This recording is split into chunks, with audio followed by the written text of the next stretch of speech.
ఏం చెప్పమంటారు? రాజశేఖర్ రెడ్డి గారి ఇద్దరు బిడ్డలకు అన్ని ఆస్తులలో సమాన వాటా ఉండాలి అన్నది రాజశేఖర్ రెడ్డి గారి కోరిక అని జగన్మోహన్ రెడ్డి గారికి ఆయన భార్య గారికి తెలిసిన విషయమే. అయినా కూడా సొంత తల్లి అయిన విజయమ్మ గారి మీద కేసు పెట్టారు. తన సొంత చెల్లి బిడ్డలు అంటే తన సొంత మేనల్లుడు మేనకోడలు ఆస్తి కాజేయాలని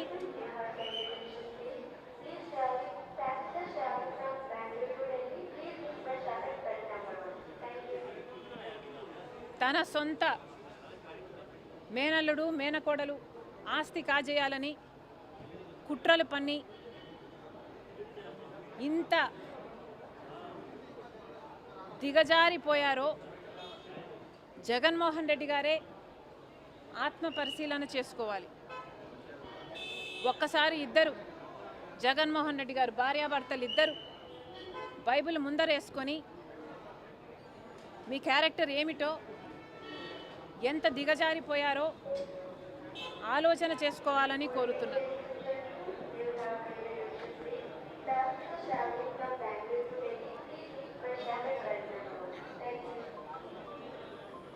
How will you face God?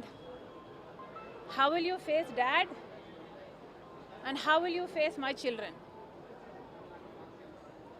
ఒకసారి ఆలోచన చేసుకోండి.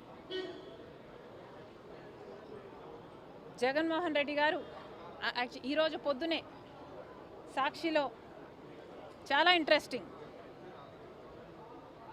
ఈరోజు పొద్దున సాక్షిలో నేను చదివాను. జగన్మోహన్ రెడ్డి గారు చెప్తున్నారు, పిల్లలకు మనం ఏం చెప్తాం?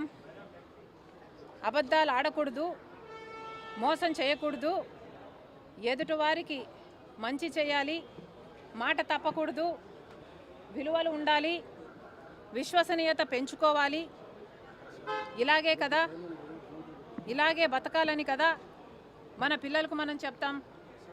కానీ ఒక చంద్రబాబు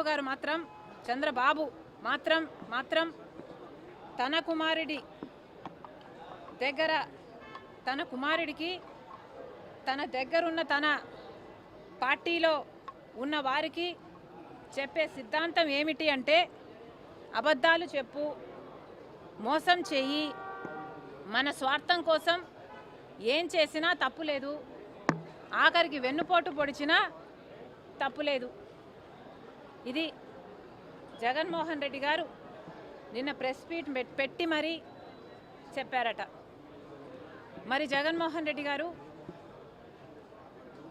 మీరు సాయిరెడ్డి గారి చేత మీరు అబద్ధం చెప్పమని మీరు చెప్పలేదా? మీరు చెప్పించలేదా? సాయిరెడ్డి గారి సుబ్బారెడ్డి గారి చేత అబద్ధాలు చెప్పించి ప్రజలనందరినీ అవే నిజాలుగా నమ్మించే ప్రయత్నం మీరు చేయడం అంటే మీరు మోసం చేసినట్టు కాదా? సొంత తల్లినే మీదనే కేసు వేయాలి అని మీరు కేసు వేస్తే మీ స్వార్థం కోసం ఏమైనా చేయొచ్చు అన్న సిద్ధాంతం మీరు ఫాలో అయినట్టు కాదా? సొంత చెల్లెలకి తన బిడ్డలకే మీరు వెన్నుపోటు పొడిచి మీరా ఇంకొకరి గురించి మాట్లాడేది? అవతల వాళ్ళకి గురించి ఒక్క వేలు చూపిస్తున్నప్పుడు 4 వేలు మీ వైపే చూపిస్తున్నాయన్న విషయం మీరు మర్చిపోతున్నారు జగన్మోహన్ రెడ్డి గారు.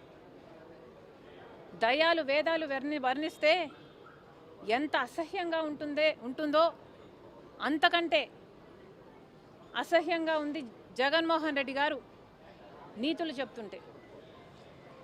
ఇంకా ఏం చెప్పారు? క్రెడిబిలిటీ గురించి మాట్లాడారు. విలువలు విశ్వసనీయత ఉండాలి అని మాట్లాడారు. అసలు జగన్మోహన్ రెడ్డి గారి డిక్షనరీలోనే విశ్వసనీయత క్రెడిబిలిటీ అన్న పదాలు తీసివేయలేదా? మిగులుందా జగన్మోహన్ రెడ్డి గారికి క్రెడిబిలిటీ? ఒకసారి ఆలోచన చేసుకోవాలి. రాజశేఖర రెడ్డి గారు ఏ బీజేపీకి వ్యతిరేకిగా నిలబడ్డాడో అదే బీజేపీతో అక్రమ సంబంధం పెట్టుకొని 5 ఏళ్ల పాటు అధికారంలో ఉండి ప్రత్యేక హోదాని తాకట్టు పెట్టి ఆంధ్ర రాష్ట్ర బిడ్డల భవిష్యత్తుతో చెలగాటమాడాడు జగన్మోహన్ రెడ్డి గారు. ఇంకా జగన్మోహన్ రెడ్డి గారు మీకు క్రెడిబిలిటీ మిగిలే ఉందా? రాజశేఖర రెడ్డి గారు జలయజ్ఞంలో తలపెట్టిన ప్రాజెక్టులను 6 నెలల్లో మీరు పూర్తి చేస్తామని చెప్పారు. అది మీరు నవరత్నాలలో కూడా పెట్టుకున్నారు. ఆఖరికి అది పూర్తి చేయకపోగా కనీసం రాజశేఖర రెడ్డి గారు కట్టిన ప్రాజెక్టులు ఏఎంసీ మెయింటెనెన్స్ కూడా మీరు చేయకపోతే గేట్లు ఊడి నీళ్లలో తేలుతున్న ముఖ్యమంత్రిగా మీరు పట్టించుకోలేదు. ఇంకా ఎక్కడుందండి మీకు క్రెడిబిలిటీ? పూర్తి మద్యపాన నిషేధం చేస్తామని చెప్పారు జగన్మోహన్ రెడ్డి గారు. మద్యపాన నిషేధం చేయకపోగా ఓన్లీ క్యాష్ అని మద్యం మాఫియా నడిపి బూమ్ బూమ్ లాంటి నాసిరకం మద్యం సప్లై చేసి ప్రజల జీవితాలతో ఆడుకున్నాడు జగన్మోహన్ రెడ్డి గారు. ఇక ఎక్కడుంది